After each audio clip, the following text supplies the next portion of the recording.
Hello and welcome to today's discussion, Advance Australia Prepare, How to Make Australian Businesses Future Ready. My name is Elizabeth Mackey and I'm a Senior Manager at Economist Impact. I'd like to begin today by acknowledging the traditional custodians of the land on which I come to you from today, the Gadigal of the Eora Nation, and pay my respects to elders past, present and future. I'd also like to say a big thank you to Cognizant for generously supporting this interactive virtual panel discussion, and that's set to be an interesting and topical one. Now, just a few housekeeping items before we begin. If you do experience any issues with the webinar, our suggestion is to use Google Chrome if you have a choice of browser. And if you are interested in reading anything further on this topic, you'll see a box with a selection of extra materials available for download. Now, we will be answering questions today, but however, due to time constraints, we may unfortunately not have time to answer them all. Now on to the interesting stuff. I am absolutely delighted to be joined by my three esteemed panellists. We have Jane Livesey, Chief Executive for Australia and New Zealand at Cognizant. In this role, Jane is focused on providing Australian and New Zealand enterprises and governments with high quality, market-leading digital transformation capabilities.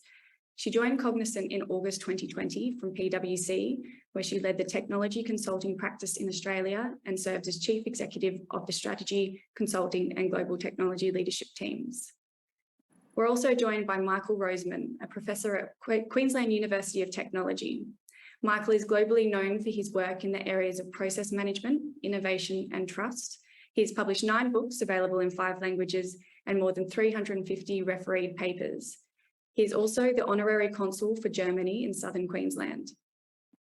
And finally, Rebecca Jinks, Director of ESG and Sustainability at Taronga Ventures. Her career has ranged from in-house ESG-focused business strategy development and program deployment to consultancy and advisory services. Ms. Jinks has a demonstrated track record of creating meaningful real-world solutions to achieve the vision of real asset investors, owners, and occupiers. Now, if you are seeking further information around the panellists, you'll find their full biographies on the screen under this media player. Now, before I get into the discussion with the panellists, as well as taking a number of questions from the audience, I just want to remind you of why we are all here discussing this today. A recent briefing paper discussing the future readiness of multinational businesses and their operating environments revealed that Australia ranks 7th out of 10 of the world's biggest economies, scoring strongest in business preparedness. Although all the economies surveyed have healthy fundamentals, digging deeper into Australia's results unearths concerns. Today, the experts will discuss the key findings of the research into Australia's future readiness compared to other markets. Now, to kick off the discussion, the first question is for all panellists, but Jane, if I might come to you first. Australia is ranked 6th, so in the middle of the pack for business preparedness to become future ready. From your unique perspective, what do you think this says about Australian businesses? Thanks, Liz. We emerged from the pandemic really heavy on technology. We've adopted technology broadly and widely through this period of time. But where we're falling short and where the research is pointing us to is that we're not able to unlock the value from these investments from a business standpoint in comparison to some of our global counterparts. We're also seeing challenges in terms of pivoting our working capital and really driving the productivity gains that we're looking for as businesses across the Australian market. We're also seeing that we're falling behind in terms of achieving ESG targets, and this is something that's becoming increasingly important to businesses. Where we really see this, in totality, we're falling behind in terms of our digital business models, and in comparison to our counterparts around the world, they're accelerating a lot faster, and this can have repercussions for the ANZ economy overall. Thank you. I think this is an area in the report that we saw a real tight clustering of results. So whilst it does sort of seem as if Australia's in the middle of the pack, the scores really do reflect that there are strong businesses and there is a strong operating environment. Michael, can I throw this one to you next? Of course, Elizabeth. And I think we have to discuss if it's an absolute or a relative measure, I guess, collectively around the world. a lot of organizations could do more to get ready for the future. If you look at this as a half full problem, I guess we can say it's exciting. Australian organizations have a great opportunity to explore a future opportunity-rich environment. It shows us also, however, that I guess the capability to get ready for the future is probably underdeveloped. We don't have a widespread professionalization of innovation. Innovation accounting is probably underdeveloped. ESG literacy, as Jane highlighted, underdeveloped. So I think it points also as a diagnosis to our collective capability. And I guess we can speak around the world to get ready for the future. And I think that's a massive educational challenge, but it's opportunity for all of us. Thank you. I mean, the report did show that Australia showed quite strong performance in quality assurance of supplier and vendor selection. And I think this really demonstrates robust supply chains, but also a real strength in navigating the challenge that are unique to Australia and being quite isolated in where we are. Rebecca, can I ask you your thoughts on this question? Yeah, look, I really love that this paper takes into consideration ESG and technology adoption. And as Jane said, the concept of actually unlocking value from technology, not just deploying and leaving it. I think both of these concepts are super interconnected and so dependent on one another. One will accelerate the other and vice versa. But we can see from the paper that Australia is below average for sustainability policy and for unlocking that value in innovation and technology. And this is probably why we've performed poorly overall, or at least run middle of the pack. As the other panelists indicated, there are a couple of reasons that we've sort of fallen short in both of those areas. But basically, I think that the ranking is purely a symptom of delayed understanding of how to get that value out of the technology, and also a delayed reaction in addressing ESG and climate change needs in terms of the way that the rest of the world has reacted to some of these requirements. How long did we have a government that was sceptical of climate change for? We don't really have any proper policies in the ESG space, and innovation really hasn't been fostered locally in the way that it has in other economies. And so I think that's probably why we've landed in a position where, you know, we're running middle of the pack. But it also starts to call out some of those really exciting opportunities for businesses to become more future ready and to potentially leapfrog some of those other economies and global competitors.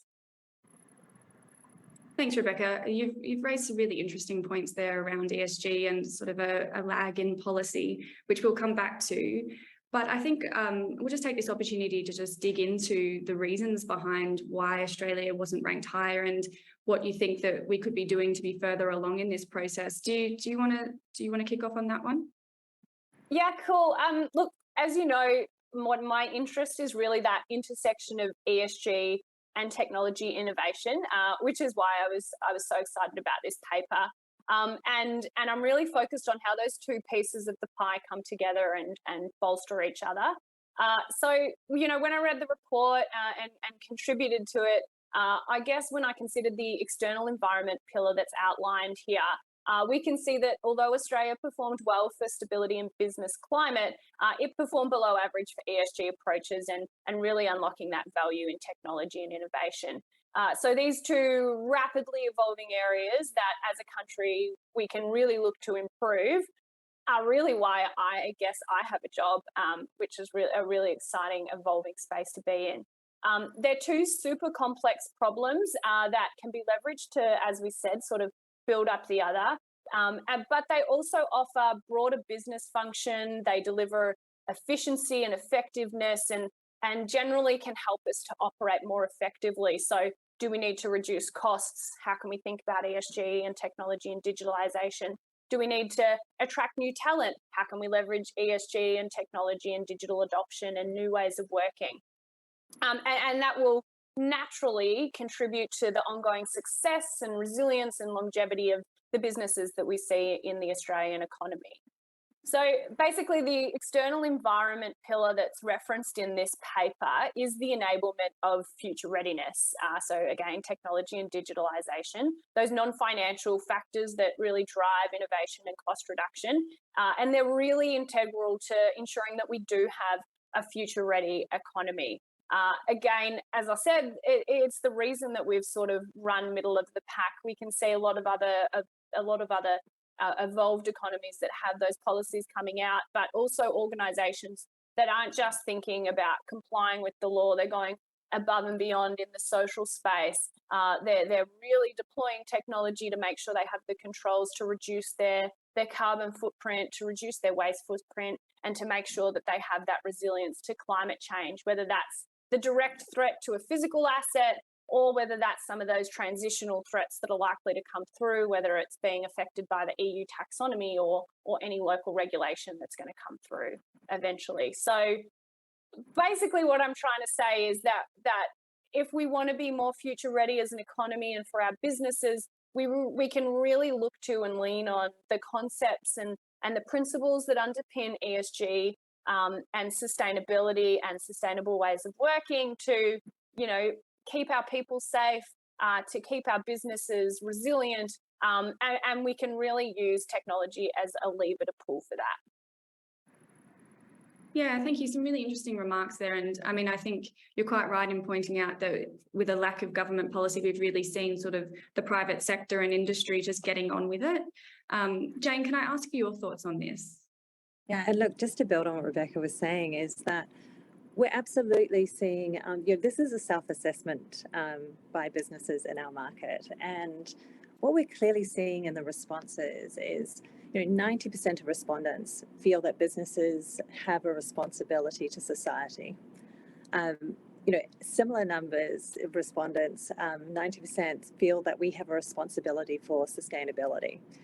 And so nobody is waiting in terms of that expectation around what is our responsibility and what do we need to do here. What we're, however, seeing as we go further into the data, only 30% of respondents are actually monitoring the relevant data around waste production, around pollution, around the gender pay gap, all important pieces of information that helps us inform our actions. Less than 38% actually have plans in place. And so, exactly what Rebecca's saying here is that we've got an incredible opportunity. We've got a great intention, but where we're falling short at the moment is translating that intention into a plan and into actions that enables us to look at the information that we have available to us and using technology and data to do that. And then using that to inform what we're going to do in terms of the plans and actions we take. Thank you. I mean, there's, yes, again, some really interesting points there, and it sort of sounds as if there needs to be a bit more of a holistic approach being taken on an overall level. Michael, can I get your thoughts on this one too, please? Sure, Elizabeth. So change is required when you want to become future ready, and leaders and organizations change for one of two reasons. They have to or they want to.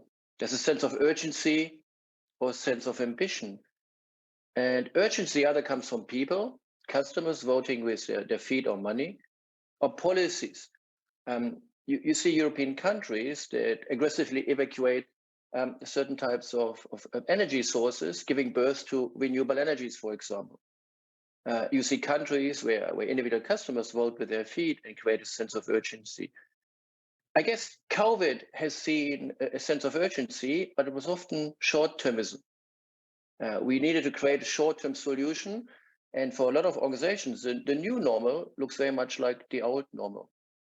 Now, sense of ambition is when leaders said, this is maybe not just cost efficiency gains, these are new experiences, new sources of revenue.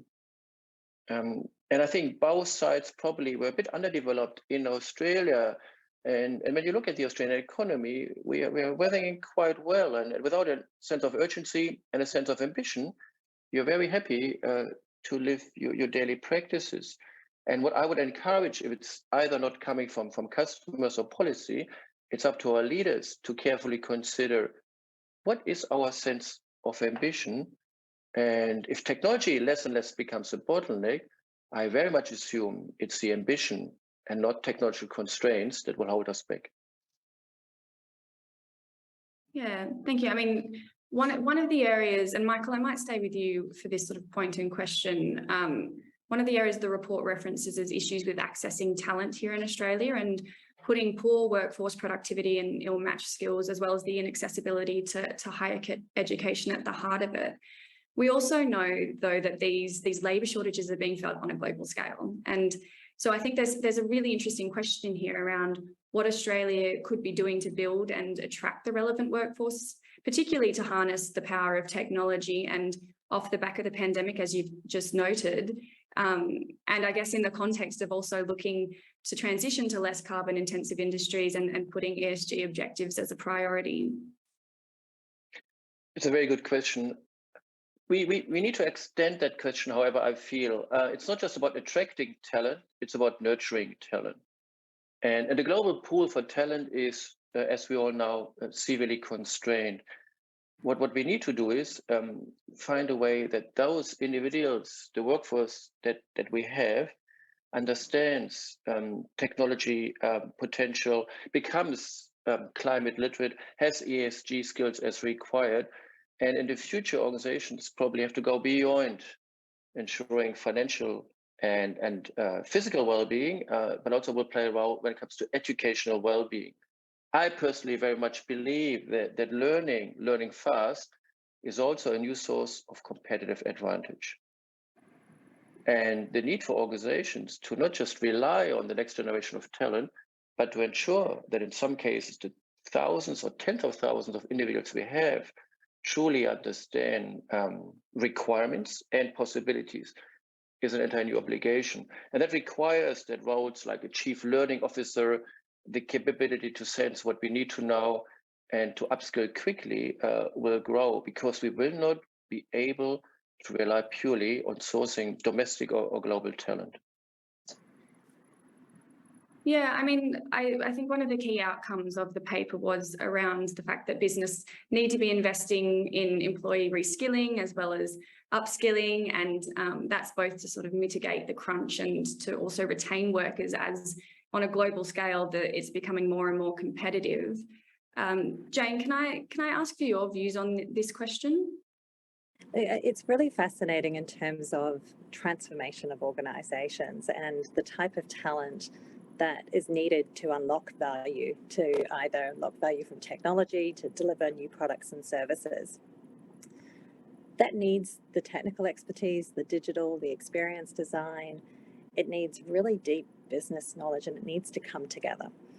And one of the things we're seeing, particularly, is there is a gap between the sort of IT and the business, and our business models aren't necessarily enabling us to bring that together. Very much like Michael says, organizations need to think about talent and how they skill and reskill their organization to really embrace technology and digital solutions and to work differently in terms of the way that they bring those together.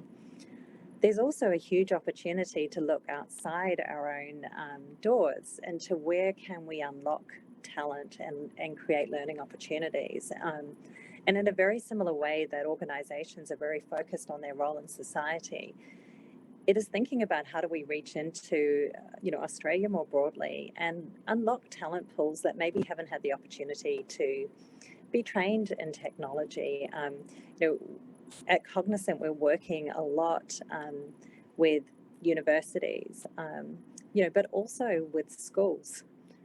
Helping bring through traineeships and development around technology and digital skills, retraining.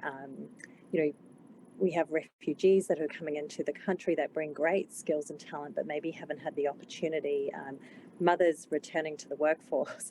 We have plumbers who have decided that they would like to actually retrain and take on another skill around technology. And so these are all opportunities for organizations to get involved.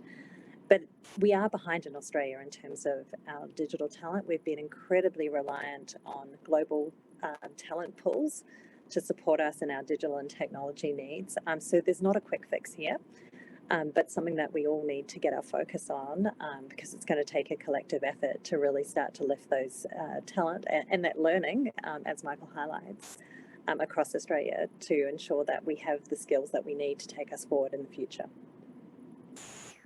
Yeah, I mean, I think the one of the highlights of the report is that there's a real sort of mismatch between employees that are in the market and the skills that they have, and how we can look at reskilling them to ensure that they're sort of working most effectively and efficiently in a role that suits them, which I think is a really interesting concept and something that I think you're quite right needs to be looked at as a collective. Rebecca, can I seek your views on this one? Yeah, I think you know, Jane and Michael are totally right.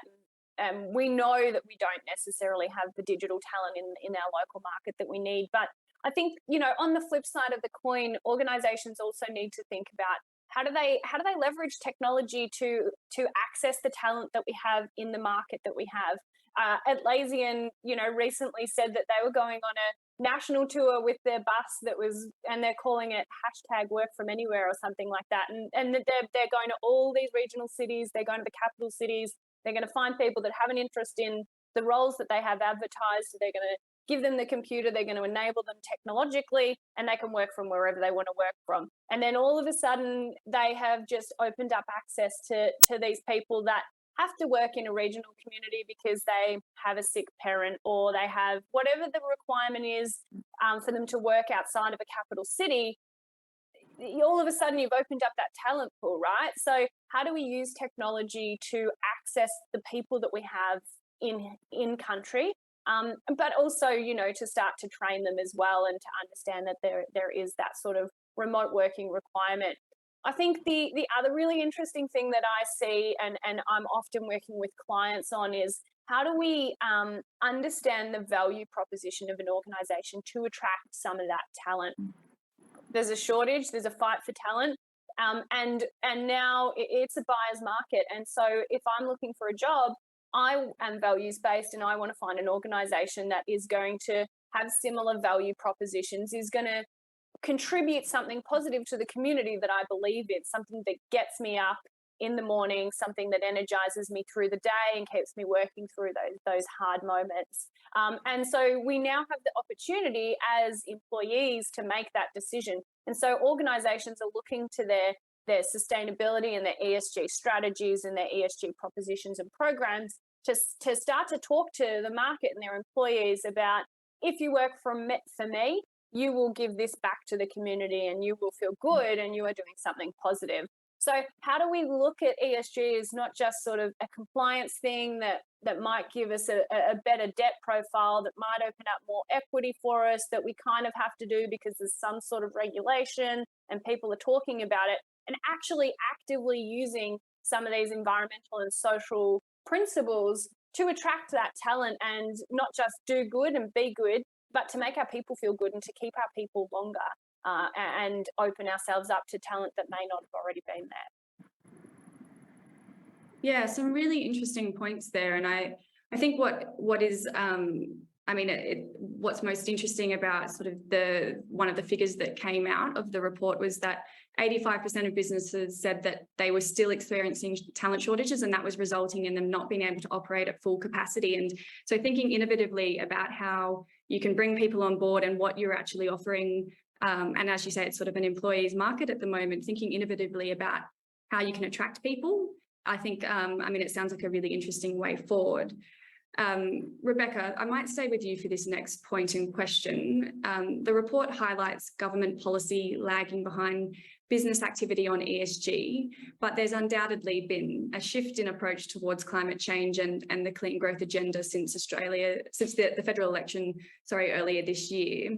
Now we're seeing that the 43% reduction in carbon emissions is legislated through the Climate Change Bill. We're seeing consultations on Australia's carbon credit scheme. We've heard the Climate Change and Energy Minister speak about mandatory climate-related disclosures. Do you think, or can policy catch up? And what sort of things can businesses be doing to continue accelerating their ESG activities? And particularly from your perspective of sort of working with businesses here in Australia.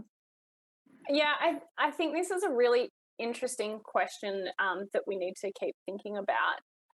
Australia ranked second for creating a strong business environment, and a big part of that was because of the regulatory and strong legal context that we operate within. This demonstrates in itself the important role that government can play in furthering and bolstering protections for issues and risks, And ESG is just a part of that, and sustainability and climate change is a part of that.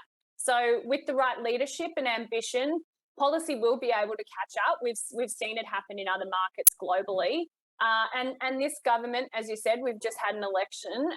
They've got a stronger conviction than the previous, and there are signs of ambition. So I'm hopeful that the regulation will come, although, you know, it always moves a bit slowly.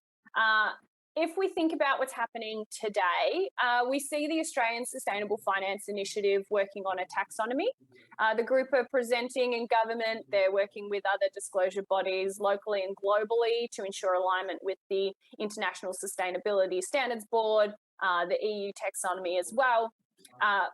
As a country, we're learning from those other jurisdictions that have already started on this journey, and we're looking to bring that best practice home.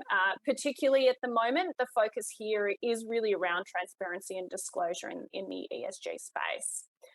We have global frameworks available to us already. We've got the SDI that links finance products to the SDGs. If you've got an investor at any level that sits in the EU, then you're probably going to have to comply with the EU taxonomy at some point, or be able to at least talk to it as well. And so with this focus filtering into Australian businesses, which I see every day, each industry will be touched by a requirement to be able to understand, mitigate, and to communicate their approach to ESG, and think about that not just in terms of the positive contribution of their product and their services, but also the negative impacts of their operations. I'm also pretty conscious that most of these actions focus on the environmental pillar, and quite heavily actually on carbon mitigation and climate management. It's definitely the hot topic at the moment in ESG, but I'd like to stress that we can't lose sight of the social side of the coin, and making moves to continue to understand and control impacts and opportunity here is super important, and will become an increasing focus as well. I suspect that in Australia, we're going to be less inclined to legislate the social disclosure piece, at least in the near term. And there will be a focus to understand that environmental and climate change pillar. But this doesn't make it any less important for organisations to try and address either. We've also seen the ASX recommend that listed companies disclose their ESG risks and disclosures and their programs in line with the TCFD framework, and potentially we'll see some comments from them on the nature-based framework as well. But this isn't a regulated requirement yet. It's just a recommendation from the ASX. I would anticipate, as I said, that we'll probably end up with a framework similar to what we've got in Singapore with their Monetary Authority of Singapore ESG disclosure requirement. So something that leans on TCFD and TNFD. We've seen ASIC come out in June with the info sheet 271, I think it was, and this detailed how businesses can adhere to ESG related regulations and mitigate greenwashing. And actually greenwashing is going to be a big focus over the next period of time for the watchdog and for some of those bodies as well, to make sure that we're not misleading consumers and we're being as honest as possible, and we're not sort of, you know, trying to greenwash in a negative way. So all of that is to say that I think that government is thinking about this space, and I do hope that regulation comes, but we know that regulation is always behind industry. It's just the way that it is. So I continue to urge organisations and financial groups to continue to push the envelope and to proactively manage the ESG risks and disclosures and opportunities, and don't wait for it to be a legislative requirement. It will come. It's happening in other economies. We can get guidelines from them. Don't wait. It will come. It will just be a bit slower than people like me would like. Yeah, I mean, I think this is exactly one of those areas, particularly around sort of the disclosure piece, that we're seeing industry, private sector move a little bit faster than government and the regulators, albeit the ASFI's work is being done with the support of the regulators and government. And interestingly, they are including those social indicators as part of their taxonomy, which is great to see. So we're starting to see a rise in that accountability on that side of things too.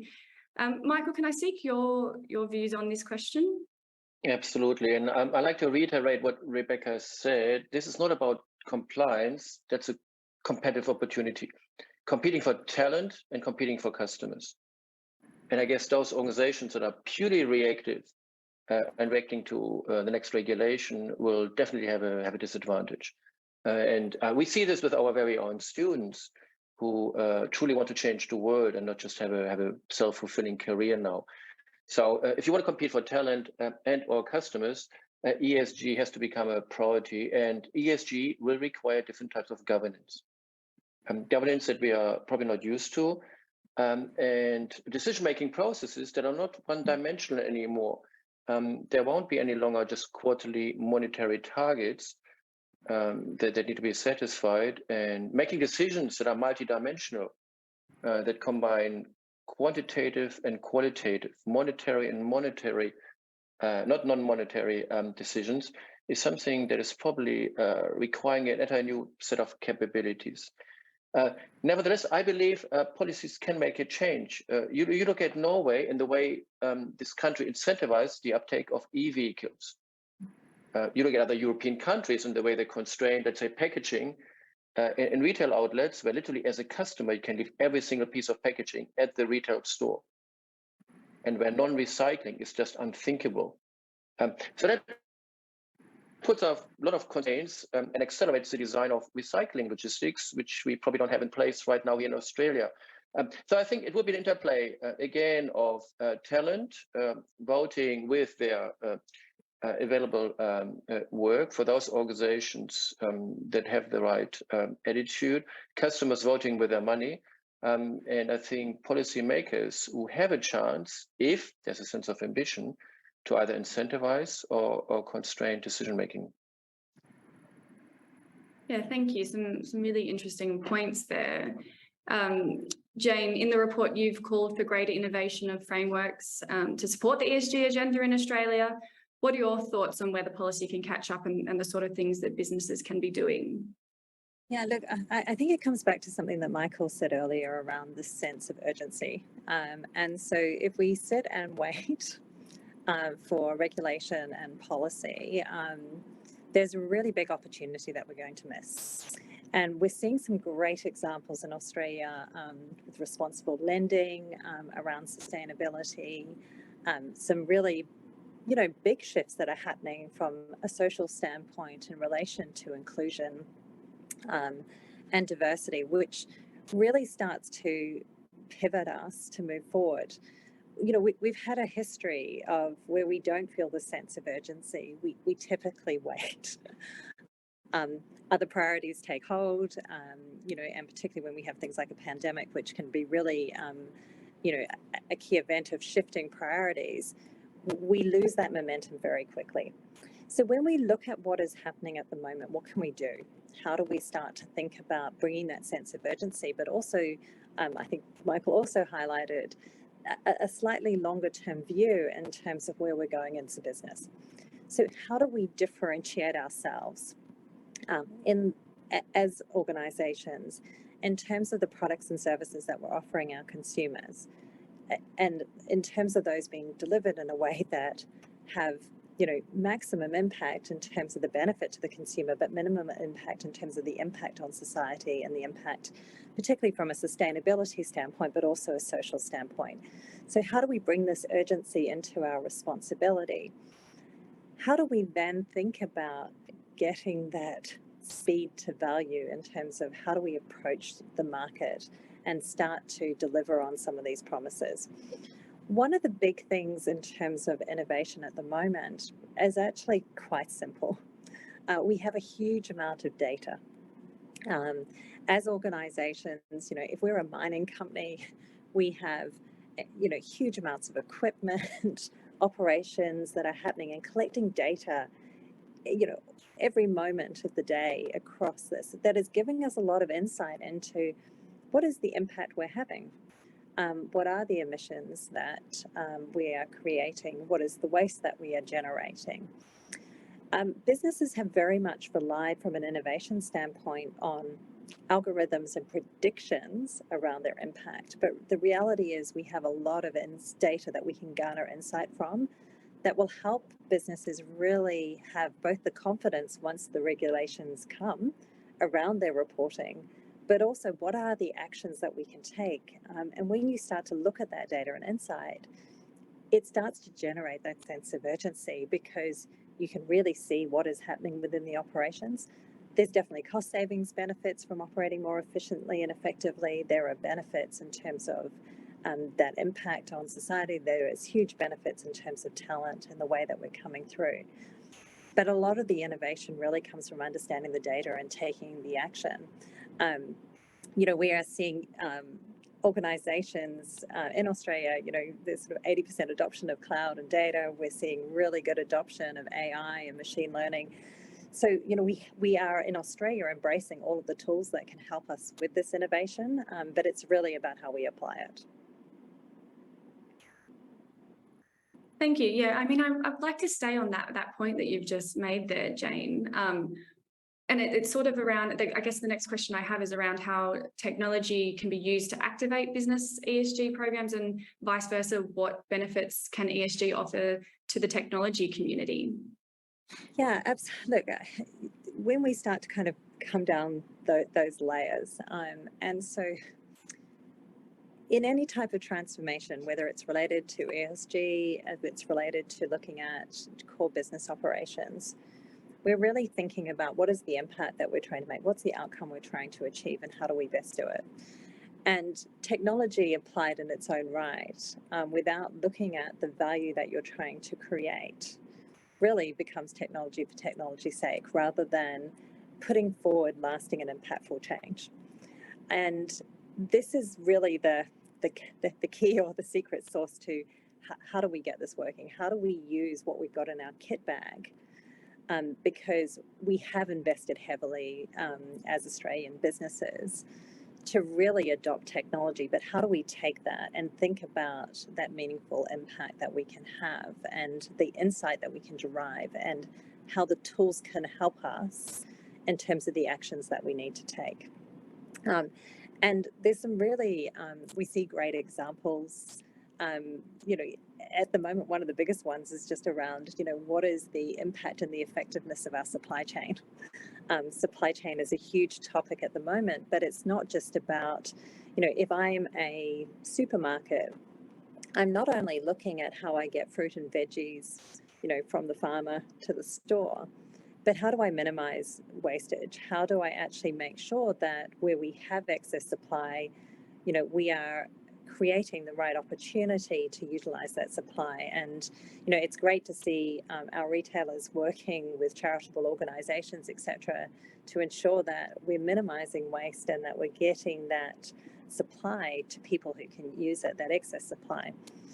But that really allows, that whole exercise of really going from the paddock all the way through to how we're managing the waste is a massive data exercise, using the algorithms and the insights, actually planning the demand that we have and ensuring that the supply matches to it, and always managing through and taking the actions that are required to enable us to be operating more effectively and efficiently, and using that predictability. This is using AI, it's using the machine learning, it's using that intelligence and technology to help us do that. And so we have to keep thinking about this. We have to think about that efficiency and effectiveness in our operations. A big topic of conversation at the moment is, of course, energy and the cost of energy. And, what we're seeing happen in the UK and Europe, and that cost of energy, even thinking about what is the cost of our data centers, or our cloud suppliers. Are we set up in a way that is minimizing the use of energy? How are we going to respond as a business in terms of energy costs going up, and how do we think about that effectiveness? Actually comes from data and insight and understanding what is our footprint, what are we using, how are we using it, and how can we change things so that we can use that energy more efficiently and more effectively. So just a couple of examples of really how using that knowledge and innovation can actually help us really shift the way that we're operating our businesses. Thanks, Jane. I mean, I think we're seeing some really interesting things happen at the moment, and the cross-section between technology and ESG is really interesting. And we're seeing some stuff around blockchain and how we can track carbon emissions and reduce wastage. Rebecca, I might put this question to you now. Can I ask for your thoughts? Yeah, look, I think it's worth acknowledging as well before we sort of jump into it that not all companies do or can act and execute on ESG well. And so, as sort of Michael was saying earlier, all of a sudden these practices and adopting innovation to deliver an ESG program helps us to get a bit of a competitive advantage. And so, you know, if we start to look at those technology solutions that are in the market today, we can streamline processes. As Jane said, what is the data collection process? How do we get insights from that data point? How do we use technology and AI to do that?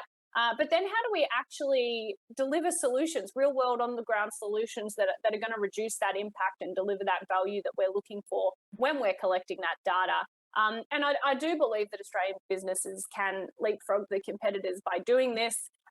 You know, we're not going on the traditional step by step. We can learn from other economies and other global companies that have done this. So, you know, starting to think about how do we get the data? There are some really cool, if we think about the office building, for example, there are some sensors that you can put in the building that will collect the temperature, the carbon monoxide, the carbon dioxide in the air, the lux levels, and they can all feed back to your building management system and automatically turn the lights off if no one's in there. They can turn the cooling up if it's getting too hot. If the air's not fresh enough, bring some fresh air in. We can do all this automatically today. We've got the sensors, we've got the building management systems, and we've got the means for those data points to talk to each other. And then how do we get insights from that data? Again, there's a lot of algorithms and a lot of really smart people that have built solutions out there that will help us to get those insights. We've got companies like Measurable where you can put all of your ESG data into it, and they'll give you insights on, of your 700 properties that you own, these are the 5 that you should focus on because they're the most energy intensive and you're going to get the biggest bang for buck. And by the way, based on the CRREM pathway, they're going to be stranded assets if you don't do anything in a couple of years. And then we start to think about, well, what's the impact, as Jane said, the impact that we want to achieve. So at the moment, everyone's trying to figure out in the building world, embodied carbon, how do we reduce the carbon that's associated with building a building?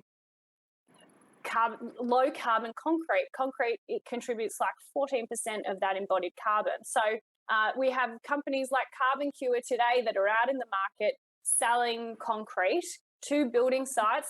We've got them in Australia now. They will inject carbon dioxide into the concrete, and so you're removing carbon dioxide from the atmosphere. Your building's holding extra carbon dioxide like a forest. But because we put the carbon dioxide in there, it changes the chemical reaction and the calcification of that concrete. And actually, we need to put less concrete into that space of concrete. We use more sand and we reduce the inherent carbon that's associated with the concrete that's poured into that building.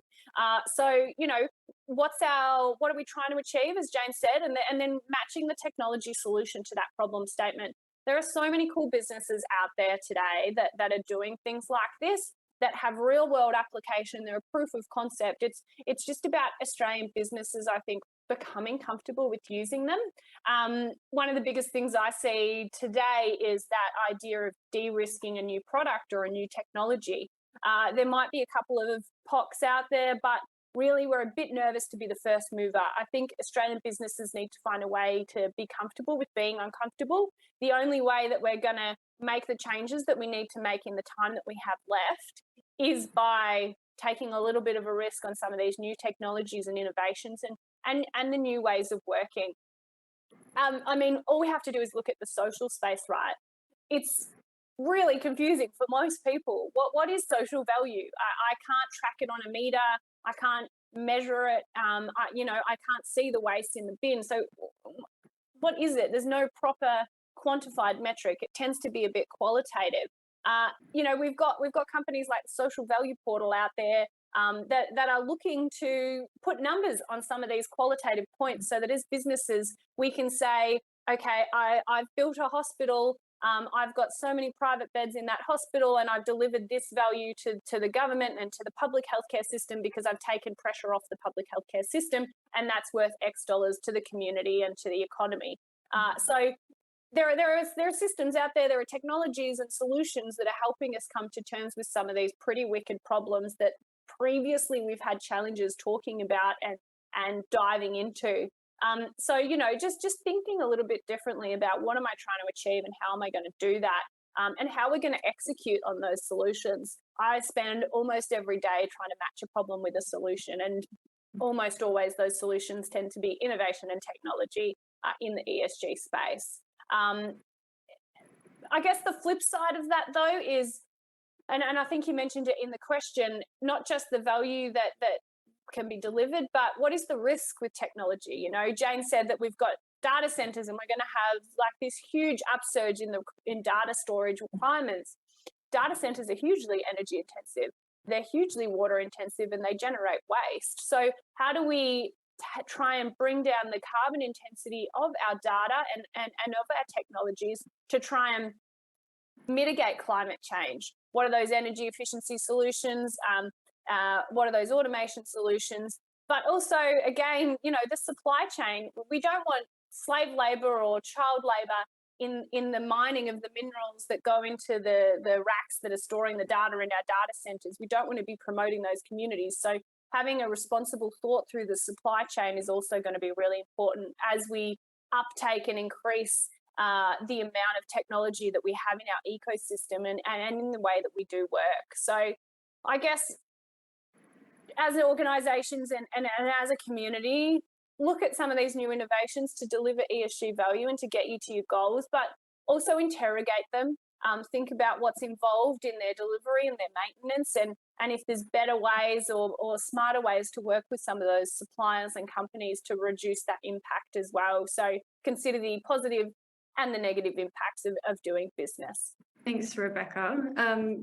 We are coming towards the end of the session, but I'll just finally wrap up with sort of this last question. And Michael, just staying on the sort of the digital strategy and technology theme, Australia scored second for executing digital strategy in the report, and you've said that Australians have willingness to engage with digital solutions and that Australia could emerge as a potential site for prototyping emerging innovations. So sort of touching on de-risking, just as Rebecca was just speaking about.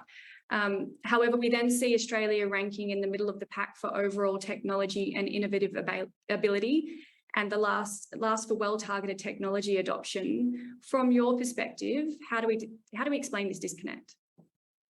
So first of all, I truly believe that the digital literacy on the streets of Australia is extremely high in comparison with other parts of the world. You see financial systems in Northern America. You see the way we interact with government or retail outlets in Europe. I think Australia is really, really up there. What I sense is we don't promote this potential. There's great potential, but maybe not appropriate promotion. Retailers like Aldi conducted their very first credit card payment in Australia. Organizations like Amazon and Google conduct drone testing here. And large car manufacturers probably don't expect that they produce a car in Australia, but they would like to set up semi-realistic environments for driverless cars in Australia. And so I believe that Australia, which will always be a sort of 2% economy in terms of global revenue contribution for global organizations, has a huge opportunity to become the country of prototyping. We are in various climate zones. We are well structured, well governed, so the risk to prototype is low. And the more we need to innovate, the higher will be the demand for minimum viable products, services, quick experimentation and iteration. And isolated, well-governed areas like Australia are the perfect playground. In summary, and getting back to the conversation of the last hour, I hope that many of these experiments will not just look for monetary return on investment, but also environmental return on investment. And often we invest technology to reduce cost, and we do this explicitly, but implicitly we reduce carbon. And I wish that all the data that Jane talked about is measured not just to understand the cost reduction, but also the carbon reduction, because every time we reduce waste, it has not just economic, but also environmental implications. So if we in Australia are able not just to provide that playground, but also the scaffold, the environment that says, following the current trend and demand patterns, we measure far more than an economic, but also environmental success of solutions that are relevant to the rest of the world, then I truly believe we create a first mover advantage. Australian citizens will be the first having access to incredibly interesting solutions. And I see no reason why Australia would not be one of the first home to something like climate tech or hydro tech, where technology is used, for example, for tech-enabled certification of truly green hydrogen. And to be the home, maybe not of fintech or biotech, but of climate tech or hydrotech in the future is a tremendous opportunity. So maybe in addition to what Rebecca said, I think, yes, we need to be comfortable, but we definitely also need to become curious about the massive opportunity ahead of us. Thanks, Michael. I'll just ask Jane to quickly give us Cognizant's view on this. Can you add some thoughts to Michael's comments? Yeah, look, really to echo what Michael said, the sun comes up first in this part of the world. We've, like the rest of the world, been through quite, a challenging time in terms of the pandemic. We're looking at many talent shortages and we're navigating our way back into what is now a whole new world. We've got a real opportunity to lift our heads up. Times of economic pressure are actually times of great innovation. And we've seen that globally. We've had a really privileged position in this part of the world for a very long time around our economic prosperity. And so how do we take that and how do we use this next period of time as an opportunity? Really to think about not only the impact that we make within our own businesses and our own four walls, but how do we create our sense of urgency around our responsibilities?